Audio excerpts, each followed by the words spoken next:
الحمد لله الذي خلق الإنسان والصلاة والسلام على عبده الذي فضله بالعلم والإعجاز والبيان وعلى صاحبه أبي بكر جامع القرآن وعلى الفاروق الموصوف بالعدل وكذلك كان وعلى عثمان التقي الحي الذي تستحيي منه ملائكة الرحمن وعلى علي سيد العلماء والشجعان وعلى سائر أهله وأصحابه صلاة قائمة على ممر الزمان. أما بعد فأعوذ بالله من الشيطان الرجيم. بسم الله الرحمن الرحيم. الحج أشهر معلومات فمن فرض فيهن الحج فلا رفث ولا فسوق ولا جدال في الحج وما تفعلوا من خير يعلمه الله وتزودوا فإن خير الزاد التقوى واتقون يا أولي الألباب. وقال الله تبارك وتعالى في مقام آخر: ولله على الناس حج البيت من استطاع إليه سبيلا. الآية. صدق الله مولانا العظيم. عزیزان من، بزرگان محترم، آج دن کو 8 ذو الحجہ کی تاریخ تھی اور مغرب کے بعد 9 ذو الحجہ کی تاریخ سٹارٹ ہو چکی ہے اور سعودی عرب میں آج 9 ذو الحجہ کی تاریخ تھی، وقوف عرفہ ہے، اور ہمارے حساب سے 9 ذو الحجہ دن کل کو ہوگی۔ ایک تو یہ مسئلہ ذہن میں رکھیے گا کہ جو شخص جس علاقے میں رہتا ہے اسی علاقے کا اعتبار کیا جائے۔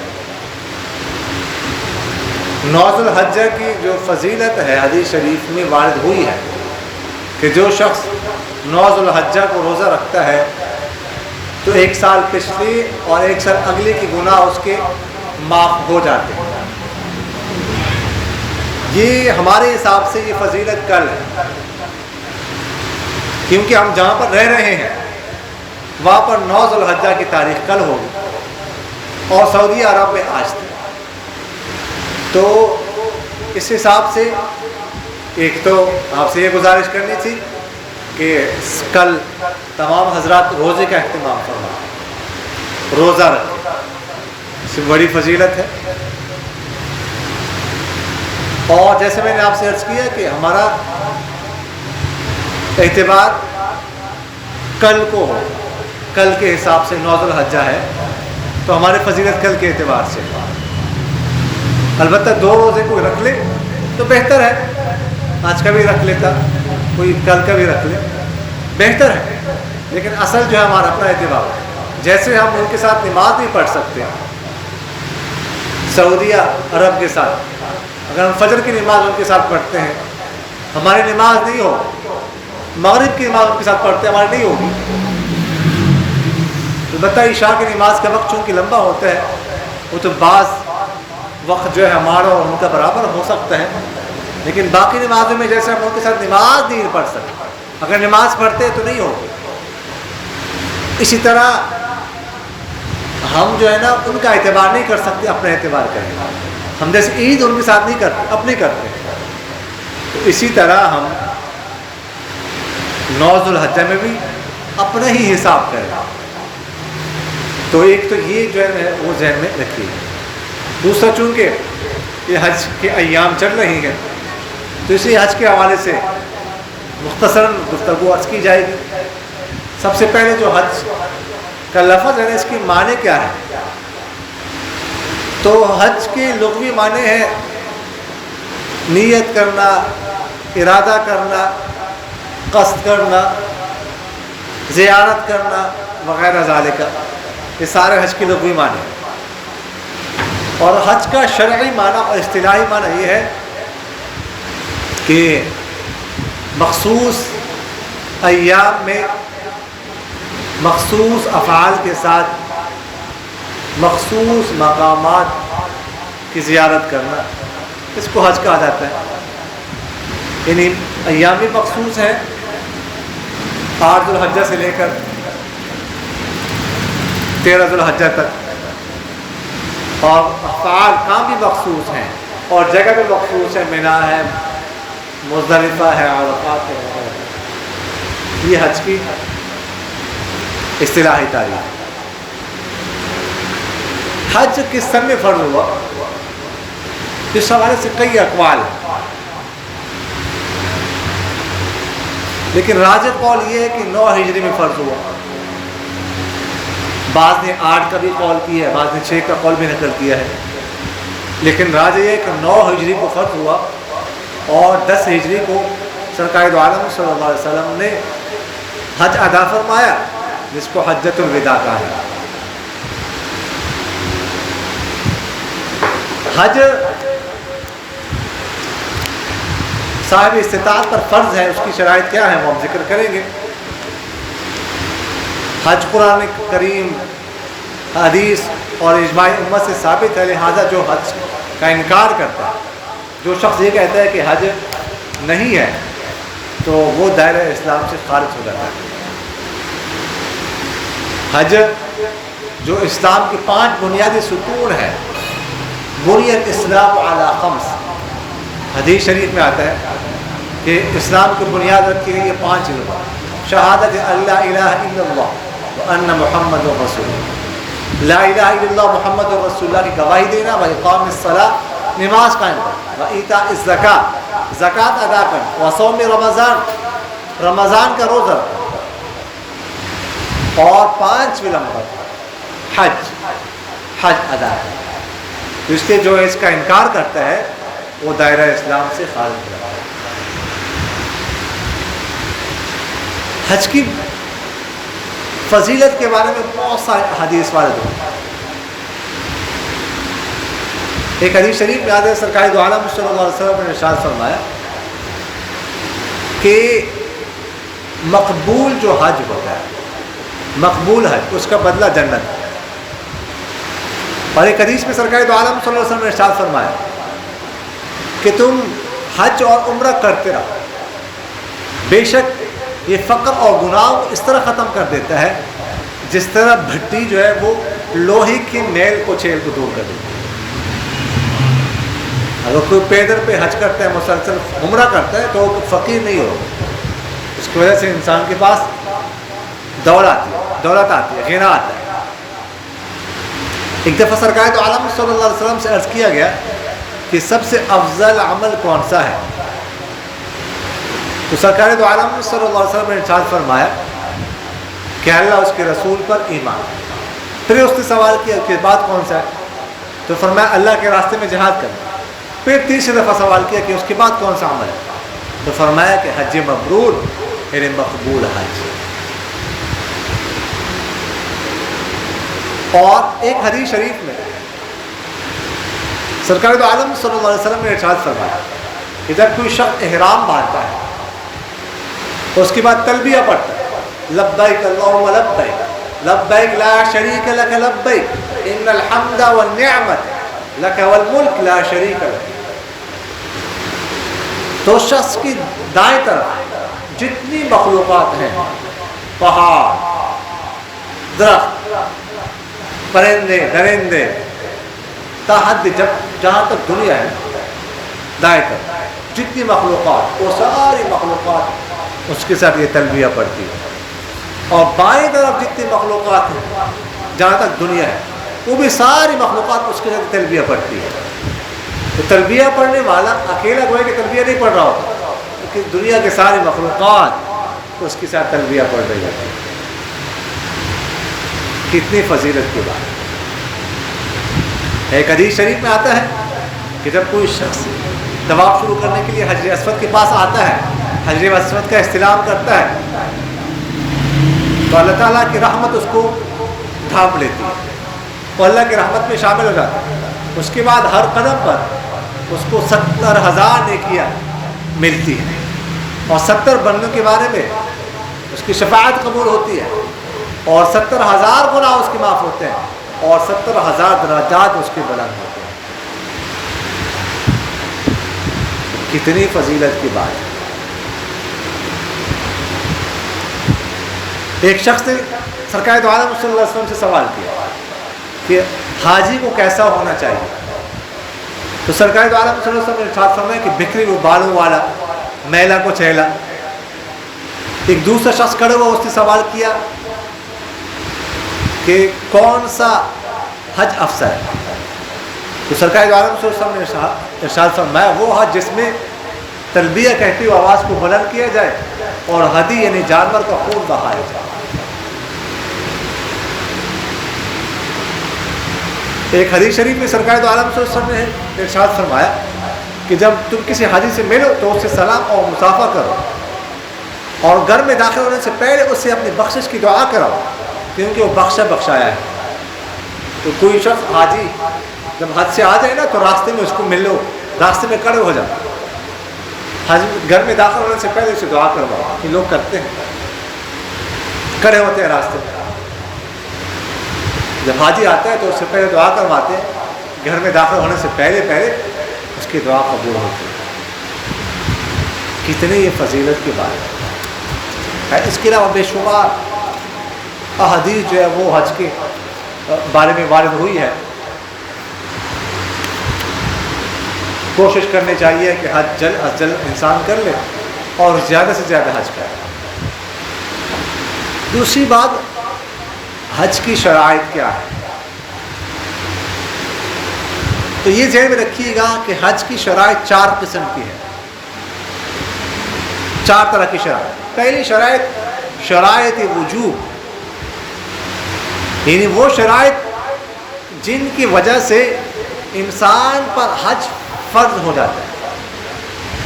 اگر ان شرائط میں سے کوئی شرط بھی نہ پائی جائے تو حج فرض نہیں ہوتا، اور نہ ہی کسی اور سے حج بدل کرانا اور وصیت کرنا فرض ہوتا ہے. یعنی حج فرض ہی نہیں ہوتا. اس طرح کی جو شرائط ہے یہ 7 شرائط.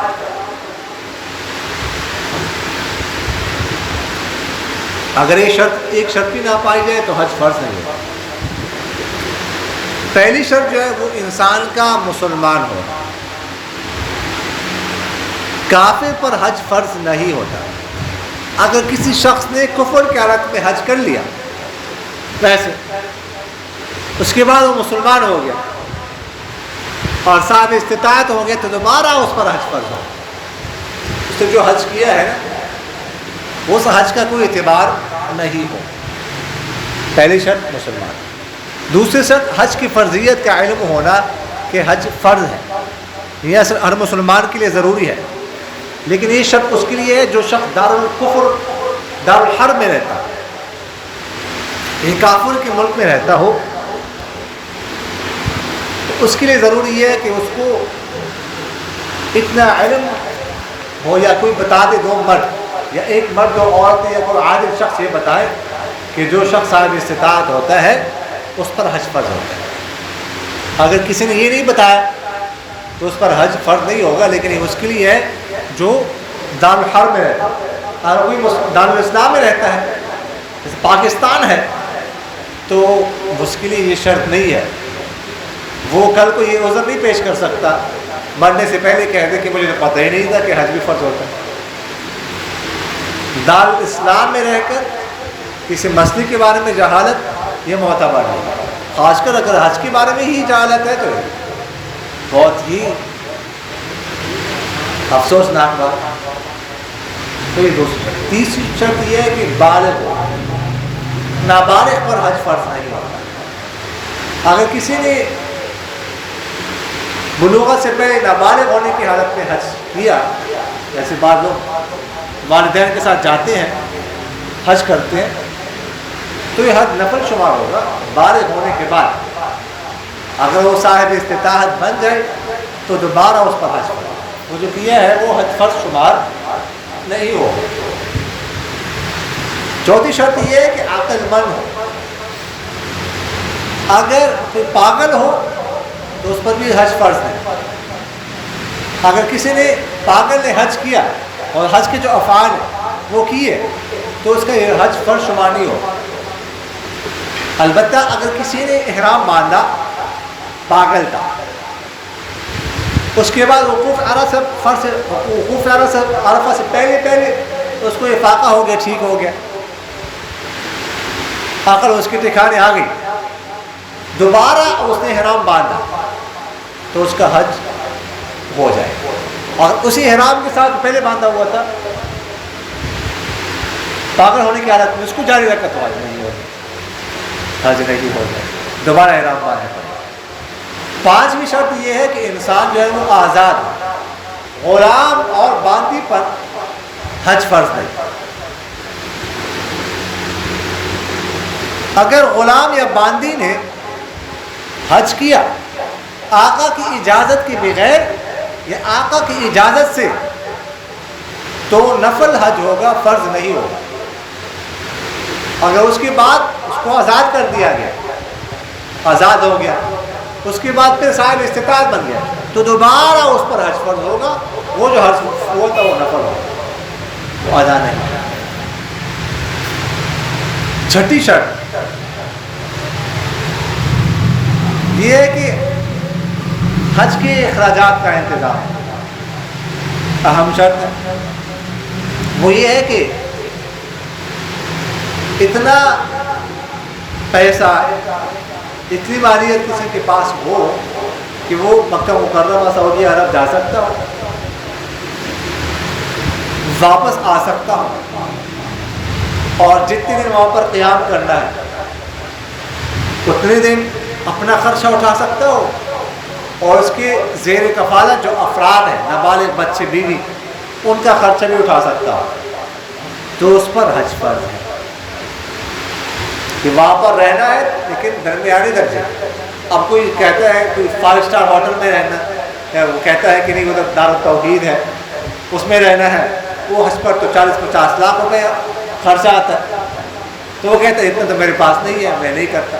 نہیں، یہ نہیں، درمیانی درجے کی جو رہائش ہے، اور اس طرح درمیانی درجے کا کھانا، کہتا نہیں میں نے تو البیک سے کھانا ہے، یا میں نے تو دار التوحید سے کھانا ہے، یا ہیلٹن سے کھانا ہے، ظاہر ہے کہ ادھر ناشتہ اب سحری جو ہے نا اس رمضان میں 140 ریال کی تھی، تو یہ نہیں، درمیانی درجے کا رہن سہن، کھانا پینا، اور اس طرح جو پیچھے اس کے بچے رہیں گے ان کے بھی درمیانی درجے کا، روزانہ مٹن کھانا شروع کر، یہ نہ، تو ایسا شخص اس پر حج فرض۔ اب ہم میں سے بہت سارے ایسے اگر غور کریں نکل سکتے ہیں کہ جن پر حج فرض ہے، نہیں جاتے، پہلے فرض ہو چکا ہے، اب فرض ہو چکا ہے، اس لیے جس پر حج فرض ہے وہ جلد از جلد حج کا انتظام کرے، حج پہ جائے۔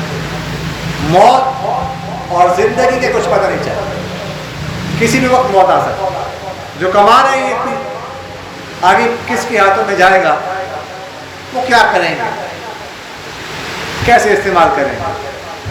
اگر ہم نے حج کر لیا تو اس مال کو ہم قیمتی بنا لیں گے، کیونکہ ہم نے اس کو خرچ کر دیا اپنے اوپر، اس کا فائدہ ہمیں ہوگا حج کا، وغیرہ پیچھے رہ جائے گا، تو کیسے اڑائیں گے، کیا عیاشیاں کریں گے، کچھ پتہ نہیں۔ 7ویں شرط حج کا وقت ہونا، یعنی یہ جو شرائط پائی گئی نا یہ حج کے وقت میں ہو، اور حج کا وقت کیا ہے؟ شوال کا مہینہ، ذوالقعدہ اور ذوالحجہ کے 10 دن، یہ حج کے مہینے، لہٰذا حج شوال سے پہلے حج کا احرام نہیں باندھ سکتا، کوئی رمضان میں حج کا احرام باندھ لے، حج کے لیے نکلنا شروع کر دے تو یہ درست نہیں اس کا۔ اور آج کل علماء فرماتے ہیں کہ ان شرائط کا اعتبار کیا جائے گا اس وقت جب درخواستوں کی وصولی کا وقت ہوتا ہے، ان دنوں میں اگر کسی کے اندر یہ شرائط پائی جا رہی ہے تو اس پر حج فرض، آگے پیچھے نہیں، اس لیے کہ آگے پیچھے فائدہ نہیں، اس کے بعد اگر ہو جائے شرائط پائی جائے، وقت گزر جائے تو وہ جا تو نہیں سکتا، اور بحری راستے کا انتظام نہیں ہے، اس لیے ان دنوں میں ان شرائط کا پایا جائے۔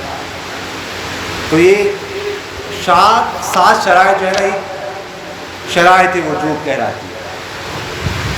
اب وہ دوسری میں آپ سے عرض کیا کہ 4 قسم کی شرائط، دوسری قسم کی شرائط جن کو شرائط وجوب ادا کہا جاتا ہے کہ حج ادا کرنا کب ضروری ہوتا ہے، یہ دوسری قسم کی شرائط، یہ 5 اس طرح کی شرائط 5۔ سب سے پہلی شرط یہ ہے کہ انسان جو ہے نا وہ صحت مند ہو، صحیح سالم ہو، مناسک حج کے افعال ادا کرنے پر قادر ہو۔ جو شخص ایسا مریض ہو کہ خود حج نہ کر سکتا ہو، یا اندھا ہو یا مفلوج جو ہے اس قدر کمزور ہو کہ سفر حج یا مناسک حج نہ کر سکتا، اور باقی شرائط حج اس میں موجود ہو، تو اس پر خود حج کرنا فرض نہیں، یا تو وہ حج بدل کروائے کسی سے حج کروائے، یا مرنے سے پہلے حج کی وصیت کروائے۔ اگر خود کر لے تو ہو جائے گا، لیکن اس پر خود ادا کرنا ضروری نہیں ہے، یا تو کسی اور سے کروا لے یا مرنے سے پہلے وصیت کرے۔ دوسری شرط یہ ہے کہ انسان قید سے آزاد ہے۔ اگر کوئی شخص قید میں قیدی ہے، باقی تمام شرائط اس کو پائی جا رہی ہے، لیکن وہ قیدی ہے، تو اس پر حج فرض نہیں۔ اگر موقع نہ ملے، قید میں ہی ہے، تو مرنے سے پہلے وہ حج بدل کرانے کی وصیت ہے، خود نہیں جا سکتا اندر۔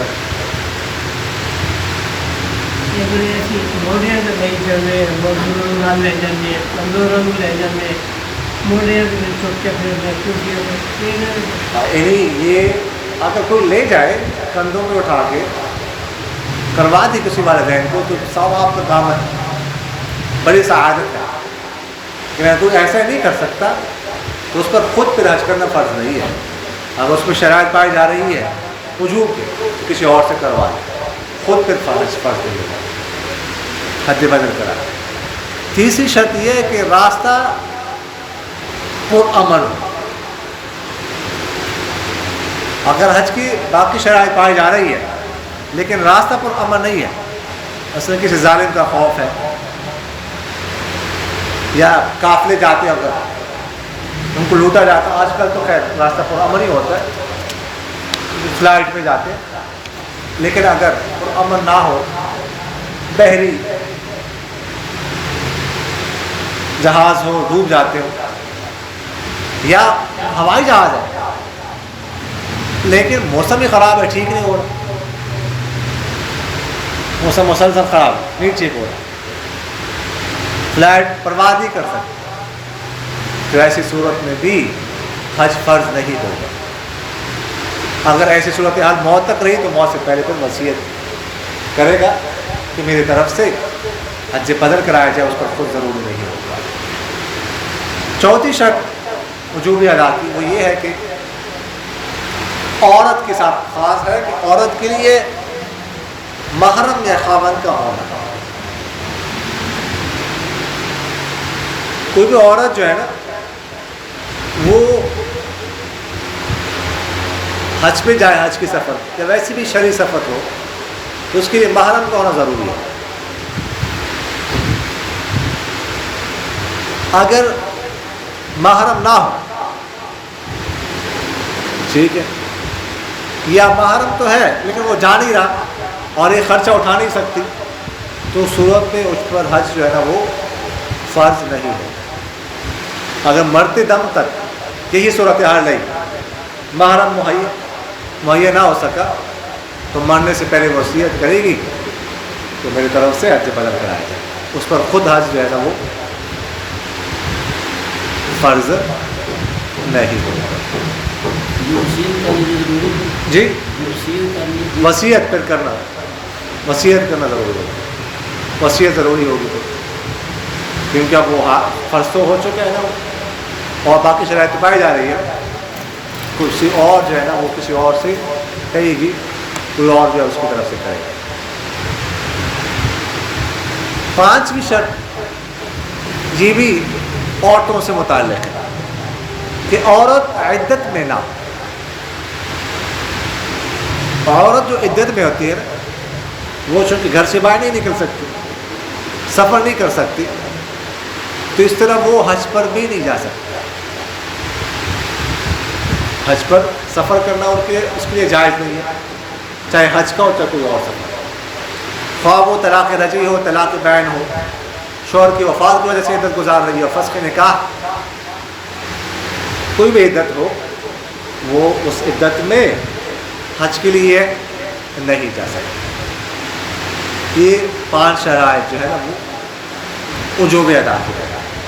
دوسری قسم کی شرائط، تیسری قسم کی شرائط صحت ادا۔ یہ وہ شرائط ہے کہ حج کی صحیح ہونے کے لیے جن کا پایا جانا ضروری ہے، اگر ان شرائط میں سے کوئی ایک شرط نہ پائے گئی تو حج صحیح نہیں ہوگا۔ یہ شرائط صحت ادا 9 شرائط ہیں جن کے بغیر حج صحیح نہیں ہوتا۔ سب سے پہلے اسلام، اس سے پہلے گزر چکا ہے، اسلام کے بغیر حج صحیح نہیں ہوتا۔ دوسری شرط احرام کے بغیر حج نہیں ہوگا۔ اگر کوئی ادھر سے جائے، وقوف عرفات کر لے، طواف زیارت کر لے، سعی کر لے، مینا میں جائے، مزدلفہ کا وقوف کر لے، لیکن احرام نہیں باندھا ہوا تو اس کا حج صحیح نہیں ہے، احرام باندھنا ہوگا۔ تیسری شرط یہ ہے کہ حج کا وقت اور زمانہ، حج کا وقت اور زمانہ، اگر کسی نے یہی کام کیے، سعی کی، وقوف کیا، مینا گیا، مزدلفہ گیا، طواف زیارت کیا، لیکن رمضان میں کرتا رہ سکتا کیا محرم میں کرتا رہا تو اس کا بھی اعتبار نہیں، اپنے زمانے میں کرنا ضروری ہے۔ چوتھی شرط یہ ہے کہ مناسک حج کا، یعنی افعال حج کے جو افعال ہیں وہ متعین جگہوں میں ادا کرنا، یعنی افعال حج میں سے ہر فعل کے ادا کرنے کی ایک جگہ متعین ہے، اسی متعین جگہ پہ کرنا ضروری ہے۔ مثلاً جو وقوف عرفہ ہے وہ میدان عرفات میں کرنا ہے، ادھر اگر کسی اور جگہ کوئی کرتا ہے وقوف عرفہ، وہ مزدلفہ میں کرتا ہے، مینا میں کرتا ہے، تو اس کی وجہ سے بھی حج صحیح نہیں ہوگا۔ پانچویں شرط یہ ہے کہ تمییز ہو، یعنی حج کرنے والا ممیز ہو، یعنی ہر چیز میں فرق کر سکتا ہو، اتنی عقل، اتنی تمیز اس کے اندر ہو۔ تو یہ چھٹی شرط یہ ہے کہ حج کرنے والا عاقل ہو، پہلی بات گزر چکی ہے۔ ساتویں شرط کہ حج کے سارے افعال خود ادا کر رہا، اگر بغیر کسی عذر کے حج کے افعال کسی اور سے کروا لیے تو حج نہیں ہوگا۔ تاہم بعض افعال ایسے ہیں جو انسان کسی اور سے بھی کروا سکتا ہے عذر کی بنا پر، ان کی تفصیل فقہاء نے اپنی کتابوں میں لکھی ہوئی، بعض افعال ایسے ہیں جو کسی اور سے کروا جا سکتا ہے۔ آٹھویں شرط یہ ہے کہ احرام کے بعد وقوف عرفہ سے پہلے انسان ازدواجی تعلق قائم نہ کرے، اپنی بیوی کے پاس نہ رہے۔ اگر وہ وقوف عرفہ سے پہلے ازدواجی تعلق قائم کر لیے تو حج فاسد ہو جائے گا۔ اب باقی جو افعال رہ گئے، باقی جو کام رہ گئے وہ بھی کرنے ہوں گے اور اس حج کی قضا بھی کرنی ہوگی، باقی افعال بھی کرنے ہوں گے اور یہ جو حج ہے اس کی قضا بھی بعد میں ہوگی۔ نویں شرط یہ ہے کہ حج کا احرام باندھنے کے بعد اسی سال حج کرنا۔ اگر احرام باندھا اس سال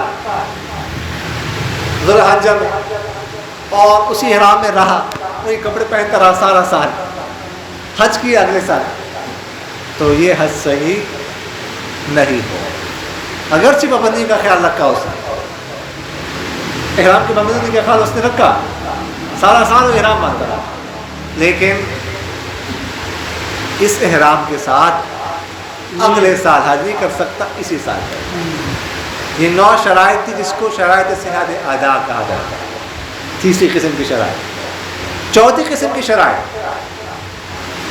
شرائط ادائیگی حج فرض، یہ وہ شرائط ہے کہ جن حج کے بطور فریضہ خداوندی ادا ہونے اور فرضیت حج سے سبکدوش ہونے کے لیے ان شرائط کا پائے جانا ضروری ہے۔ اگر یہ شرائط نہ پائی گئی تو سن سے یا تو حج ہی نہیں ہوگا یا حج فرض نہیں ہوگا بلکہ نفل ہوگا، یا حج فرض ادا ہونے کے بعد کل عدم شمار ہے۔ تو یہ شرائط میں 9۔ پہلی شرط کہ حج کی ادائیگی کے وقت انسان مسلمان ہو۔ دوسری شرط حج کرنے کے بعد مرتے دم تک مسلمان رہے۔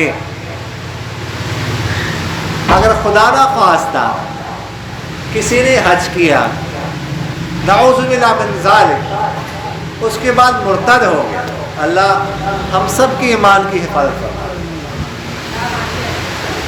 تو اس کا جو کیا ہوا حج ہے وہ کل عدم شمار ہوگا۔ دوبارہ مسلمان ہونے کے بعد وہ اسلام لے آیا، اگر صاحب استطاعت ساتھ ہوا تو دوبارہ حج کرنا پڑے گا، وہ حج کرا ہے۔ تیسری شرط یہ ہے، اس سے پہلے گزر چکی، آزاد ہونا، غلام کا حج جو ہے وہ فرض ادا نہیں ہوتا۔ چوتھی شرط بالغ ہونا، نابالغ کا حج بھی نفل شمار ہوتا ہے، حج فرض۔ پانچویں شرط عاقل ہونا۔ چھٹی شرط جو ہے افعال حج پر قدرت ہونے کی صورت میں حج خود کرنا۔ ساتویں شرط ابھی گزر چکی ہے کہ حج کو وقوف عرفہ سے پہلے ہم رشتے تعلق سے فاسد نہ کیا جائے۔ آٹھویں شرط اپنی طرف سے حج کرنے کی نیت کریں، اگر کسی دوسری کی طرف سے حج کرنے کی نیت کی تو حج فرض ادا نہیں ہو، اپنی طرف سے کہ میں کروں۔ نویں شرط فرض حج کی نیت کرنا، اگر کسی نے نفل حج کی نیت کی تو حج فرض ادا نہیں ہو۔ تو یہ شرائط تھی 4 قسم کی جو میں نے آپ سے عرض کی۔ اور دیکھیے گا جو شخص احرام باندھتا ہے، احرام، تو اس پر کچھ پابندیاں لاگو ہو جاتی ہیں، ان پابندیوں کا خیال کرنا ضروری ہوتا ہے۔ کچھ جائز کام اس پر حرام ہو جاتا ہے، وہ نہیں کر سکتے، اسی وجہ سے اس کو احرام کہا جاتا ہے کہ جائز کام بھی اس پر ممنوع ہو جاتا ہے۔ تو کچھ کام ہے جو نہیں کر سکتے، پابندیاں جن کو ممنوعات احرام کہا جاتا ہے۔ اس حوالے سے مختصراً عرض کریں گے، انتہائی اہم ٹاپک، بہت اہم بات ہے۔ احرام باندھتے ہیں، اگر احرام کی پابندی کا خیال نہیں رکھیں گے تو بعض اوقات ایسا ہوتا ہے کہ دم واجب ہو جاتا ہے، بکرا دینا، بعض اوقات جو ہے نا وہ صدقہ واجب ہو جاتا ہے، بعض اوقات صرف توبہ استغفار سے گزار ہو جاتا ہے۔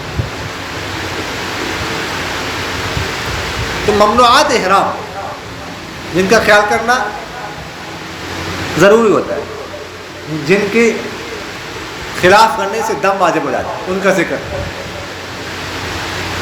پہلی چیز جو ہے نا، حالت احرام میں سلے ہوا کپڑا نہیں پہن سکتے، قمیص، شلوار، ٹوپی پہننا، بنیان، پگڑی، دستانے، جرابے وغیرہ۔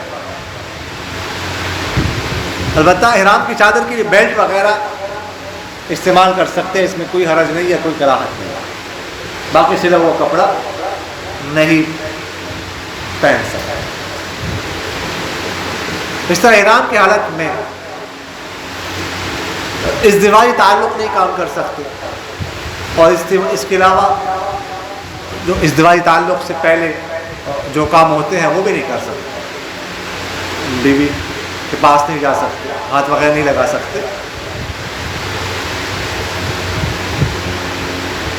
کوئی بھی گناہ کا کام کرنا احرام کی حالت میں خاص طور پر منع ہے، دم واجب ہوگا۔ اس طرح کسی کے ساتھ لڑائی جھگڑا کرنا یہ بھی ممنوع ہے، ویسے بھی نہیں کرنا چاہیے، لیکن احرام کی حالت میں تو بالکل نہیں کرنا چاہیے۔ خشکی کی جانور کا شکار کرنا نہیں کر سکتے، کسی کو شکار کے متعلق بتلانا یا اشارہ کرنا یا شکار کرنے میں شکاری کی مدد کرنا یہ سب ممنوع ہے۔ البتہ بحری شکار کر سکتے ہیں، خشکی کا نہیں کر سکتے۔ اگر مثلاً کوئی بحری جہاز میں حج کا سفر کر رہا ہے، اب سمندر میں ہے، میقات کی حدود شروع ہو گئی، ظاہر ہے اس سے پہلے احرام باندھنا ہے، کسی نے احرام باندھ لیا کشتی کے اندر، اب احرام کی پابندی تو شروع ہو گئی، لیکن بحری شکار کر سکتے ہیں، مچھلیاں وغیرہ پکڑ سکتے ہیں، پکڑنا چاہیں، لیکن خشکی کا شکار نہیں کر سکتے۔ تو خشکی کا لفظ اس لیے جو ہے نا وہ ذکر کرنا ضروری ہے اس کو نکالنے کے لیے۔ اس طرح خشکی کے شکار کو بھگانا، اس کے پر یا بازو یا انڈا توڑنا یا اس کا انڈا بیچنا یا خریدنا، شکار کا دودھ دھونا یا اس کے انڈے کو پکانا شکاری جانوروں، یہ سارے کام ممنوع ہے، یہ نہیں کر سکتے۔ کسی بھی قسم کی خوشبو استعمال کرنا نہیں کر سکتے۔ ویسے پانی اگر انسان بہا سکتا ہے، لیکن صابن لگانا، شیمپو لگانا، پرفیوم استعمال کرنا، باڈی پرفیوم استعمال کرنا یہ ممنوع ہے، یہ نہیں۔ ناخن کاٹنا ہے، جسم کے کسی بھی حصے سے بال کاٹنا ممنوع۔ چہرہ ڈانپنا یا چہرے کو تولیہ وغیرہ سے پوچھنا منع ہے۔ عورت کے احرام کی حالت میں بھی نامحرم لوگوں سے پردہ کرنا ضروری ہے، اور احرام کی حالت میں اس طرح چہرہ ڈانپنے کے کپڑا چہرے کو نہ رہے۔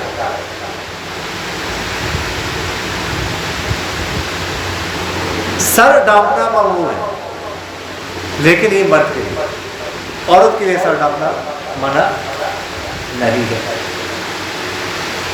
سر یا داڑھی میں خضاب یا مہندی لگانا یہ بھی ممنوع ہے احرام کے علاوہ۔ سر یا جسم سے جوئی مارنا یا جوئی پھینکنا یہ ممنوع۔ سر، چہرہ، داڑھی، ہاتھ یا جسم کے کسی بھی حصے پر کسی قسم کی خوشبو لگانا ممنوع ہے۔ اور اسی طرح احرام کی حالت میں اس کا خیال رکھنا چاہیے، حجر اسود کو چھونا یا اس کا بوسہ لینا، اس طرح رکن یمانی کو، ان کو نہیں چھونا چاہیے، کیونکہ اس پر خوشبو لگاتے ہیں، تو خوشبو ہاتھ کو لگ جائے گی تو ممنوع ہے۔ تو اس لیے احرام کی حالت میں حجر اسود کو بوسہ لینا اس سے بچنا چاہیے۔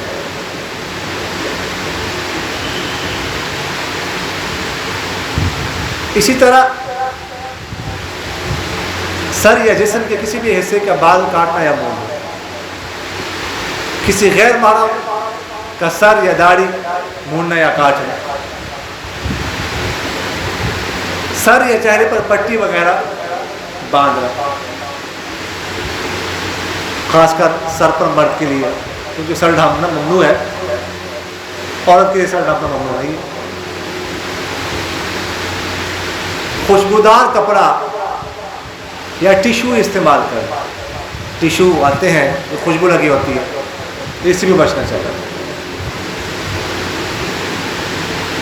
ایسا جوتا پہننا کہ جس کے پاؤں کے اوپر والے حصے کے درمیان کی ہڈی چھپ جائے، یعنی یہ والی جو ہڈی ہے نا،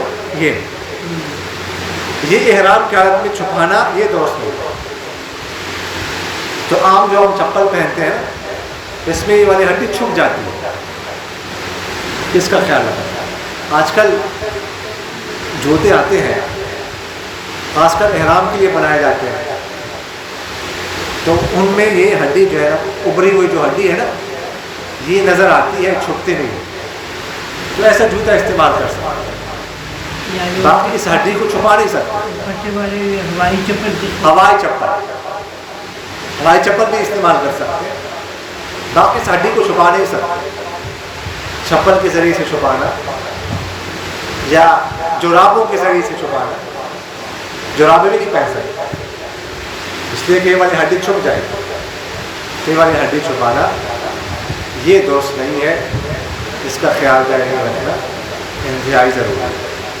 تو یہ مختصراً میں نے آپ سے جو ممنوعات احرام ہے اس کا ذکر کیا، جس کی وجہ سے جو ہے وہ دم واجب ہو رہا ہے۔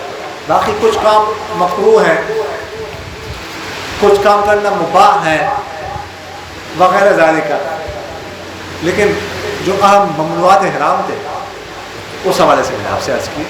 تو حج کے معنی، حج کی فضیلت، حج کی شرائط اور ممنوعات احرام کے حوالے سے مختصراً ہم نے گفتگو عرض کی۔ اللہ تعالیٰ سے دعا ہے کہ اللہ تعالیٰ ہم سب کو بار بار حج و عمرہ کرنے کی سعادت نصیب فرمائے۔ دعا کیجیے۔ آمین۔ الحمدللہ رب العالمین والعاقبۃ للمتقین والصلاة والسلام على خیر خلقہ محمد وعلى آلہ واصحابہ اجمعین۔ اللهم احسن عاقبتنا في الامور كلها واجرنا من خزي الدنيا وعذاب الاخره، توفنا مسلمین والحقنا بالصالحین۔ الى ذی الجلال والاکرام ہمارے تمام صغیرہ کبیرہ گناہوں کو معاف فرما۔ الى ذی الجلال والاکرام اس ماہ مبارک میں، اس مبارک رات میں، مبارک دنوں میں، الى ذی الجلال والاکرام ہم پچھلے تمام گناہوں سے توبہ کرتے ہیں۔ الى ذی الجلال والاکرام ہمارے پچھلے تمام گناہوں کو معاف فرما۔ یا ذی الجلال والاکرام ہمیں بار بار حج و عمرہ کرنے کی سعادت نصیب فرما، بار بار حرمین شریفین کی زیارت نصیب فرما۔ یا ذی الجلال والاکرام جتنے لوگ اس سال حج کا فریضہ ادا کر رہے ہیں، یا ذی الجلال والاکرام ان سب کے اس فریضے کو اپنی برگاہ میں قبول فرما۔ یا ذی الجلال والاکرام ہم سب کو حج کی استطاعت نصیب فرما۔ یا ذی الجلال والاکرام ان مبارک راتوں میں، خاص کر اس رات میں جو آپ نے برکات رکھی ہیں، یا ذی الجلال والاکرام وہ ساری برکات ہم سب کو نصیب فرما۔ سبحان ربک رب العزۃ عما یصفون وسلام علی المرسلین والحمد للہ رب العالمین۔ آمین یا رب العالمین۔